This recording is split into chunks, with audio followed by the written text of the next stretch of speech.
എൻ്റെ പേര് മെജോ. ഞാൻ യൂണിവേഴ്സിറ്റി ഓഫ് ഓക്ലൻഡിൽ ഇമ്മ്യൂണോളജിയിൽ തേർഡ് ഇയർ PhD സ്റ്റുഡൻ്റ് ആണ്.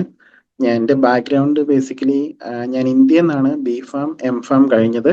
അതിനുശേഷം ഞാൻ ഇമ്മ്യൂണോളജിയിലോട്ട് ഫീൽഡ് ചേഞ്ച് ചെയ്യുമായിരുന്നു.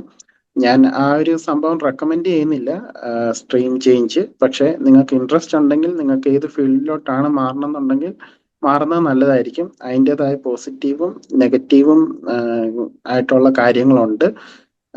പിന്നെ അതിനുശേഷം നിങ്ങൾക്ക് ആർക്കെങ്കിലും ന്യൂസിലൻഡ് PhD ചെയ്യണമെന്നുണ്ടെങ്കിൽ ഇവിടെ ഓൾമോസ്റ്റ് എല്ലാ യൂണിവേഴ്സിറ്റിയിലും ഡയറക്റ്റ് നമുക്ക് PhDക്ക് അപ്ലൈ ചെയ്യാം.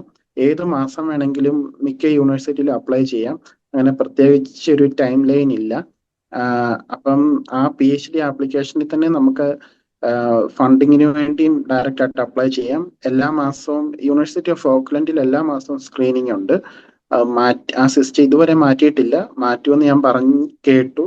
എങ്കിലും ഇപ്പോഴത്തെ ഒരു നിലവിലുള്ള ഒരു കണ്ടീഷൻ അനുസരിച്ച് ന്യൂസിലൻഡിലെ യൂണിവേഴ്സിറ്റിയിൽ നമുക്ക് ഏത് സമയത്ത് വേണമെങ്കിലും അപ്ലൈ ചെയ്യാം. ഫണ്ടിങ് ആപ്ലിക്കേഷൻ സ്ക്രീൻ ചെയ്യും.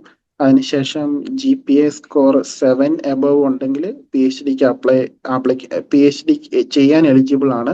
8 എബവ് ഉണ്ടെങ്കിൽ നമുക്ക് യൂണിവേഴ്സിറ്റി ഡോക്ടറൽ സ്കോളർഷിപ്പ് കിട്ടും. ബേസിക്കലി 36 മന്തിനാണ്. 6 മന്തും കൂടെ നമുക്ക് എക്സ്റ്റൻഷൻ കിട്ടും. കൂടാതെ തന്നെ അതിൻ്റെ കൂടെ നമുക്ക് വർക്ക് ചെയ്യാനും ടീച്ചിങ് അസിസ്റ്റൻ്റ് ആയിട്ടും ഗ്രാജുവേറ്റ് ടീച്ചിങ് അസിസ്റ്റൻ്റ് ആയിട്ടും എക്സാം ഇൻവിജിലേഷൻ ഡ്യൂട്ടി ഒക്കെ ആയിട്ട് വർക്ക് ചെയ്യാനായിട്ടുമുള്ള അവസരങ്ങൾ, പെയ്ഡ് പൊസിഷൻസ് ഉണ്ട്. സോ നല്ലൊരു കാര്യമാണ്. അപ്ലൈ ചെയ്യാൻ ആഗ്രഹിക്കുന്നവർക്ക് ഓൾ ദ ബെസ്റ്റ്.